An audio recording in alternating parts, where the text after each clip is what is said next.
The story begins in calm skies, where everything seems normal, yet tension lingers beneath the surface. A Black family, dignified, composed, and simply trying to travel like everyone else, steps into a world that has quietly but deliberately been stacked against them.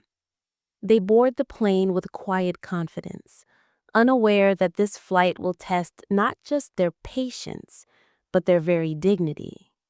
At first, the signs of bias seem small: a look held too long, a hesitation in service, a choice of who gets acknowledged and who does not.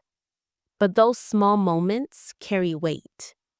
Each ignored request, each dismissive glance is not just a slip of manners. It is a reminder of a system that too often erases them. The family holds their composure. They've learned over years and generations that silence is not weakness, it is strategy. Unbeknownst to the crew, this family is not powerless. They have built lives, systems, and legacies rooted in strength and accountability. And while the attendants treat them as though they are invisible, every detail is being noticed, recorded, remembered. The stage is set. A flight that should have been ordinary is about to become extraordinary, not because of noise or confrontation, but because of quiet, unshakable power.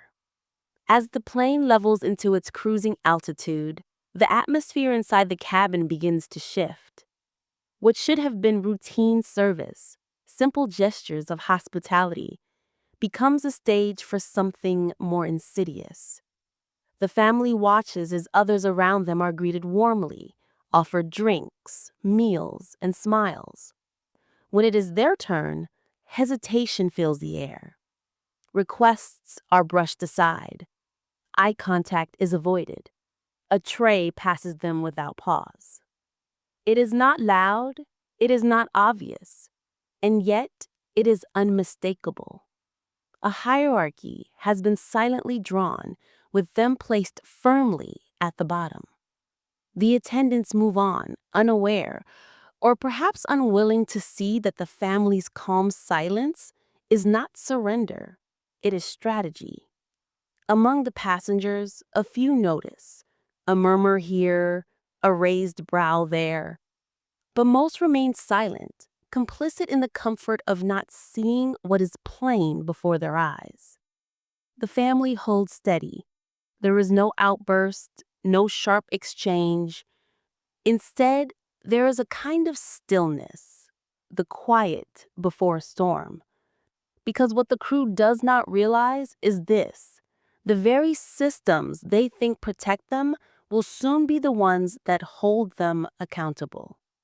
What began as small, cutting gestures is becoming a chain of proof. And once that chain is complete, it cannot be ignored. The silence stretches, but it is not empty. Beneath it, something sharp begins to move. A call is made, quiet, discreet, deliberate, not from anger, but from clarity. The family understands what is happening. They are being tested, measured, diminished. But they also know something else.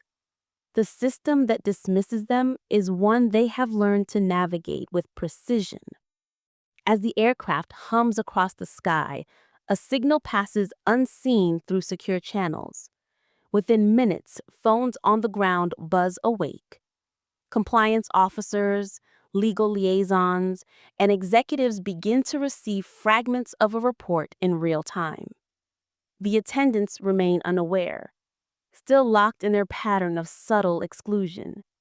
They do not realize that every missed gesture, every denied request, every dismissive glance is being cataloged with timestamps and witness notations. The walls of protection they believe in are quietly thinning. Passengers start to sense something unspoken. The family's composure no longer feels like passivity. It feels like power. a power so contained it unsettles those watching. By the time the attendants notice the subtle shift, the lowered voices, the hushed movements of nearby passengers, it is too late. The narrative has already changed. The storm has begun to take form, not with thunder, but with quiet inevitability. The plane touches down, but the story does not. The attendants smile as if nothing has happened, dismissing the unease in the air. They do not know that the ground has already shifted beneath their feet. In the terminal, while passengers stream out, a few sets of eyes linger on the family, not with pity, but with recognition. Something happened on that flight, something larger than a single service slight. Within the airline's private channels, the escalation is already alive. A report marked Tier 1, urgent, flashes across internal systems. Compliance managers gather evidence, cross-checking time-stamped notes against service records and security logs. The attendants' names are flagged. Their actions, once subtle enough to pass unnoticed, are now threaded into a pattern, one that cannot be ignored. The case is no longer about one incident. It is about culture, training, accountability. Executives, legal officers, and regulators are drawn in. Meetings are scheduled. Calls are made. The quiet storm that began mid-air now expands across boardrooms and agencies. And through it all, the family remains still, almost unseen. They do not chase headlines or spectacle. They do not raise their voices. Instead, they wait, steady, knowing the system is moving because they made it move. Weeks later, the outcome arrives. The attendants are gone. Policies are rewritten. Training modules shift. Executives speak of awareness and inclusion in carefully measured tones. But the family does not sit in those meetings. They do not seek applause. Their victory is not in headlines or in the fall of individuals. It is in the subtle redirection of a system that once ignored them. At home, their lives resume quietly. A meal shared, laughter exchanged, the comfort of ordinary days. But beneath that ordinariness lies something lasting, proof that dignity, held firm, can bend structures that once seemed immovable. The child, watching closely, understands more than anyone realizes. They carry forward not just the memory of what happened, but the lesson. Power is not always loud. Change does not always roar.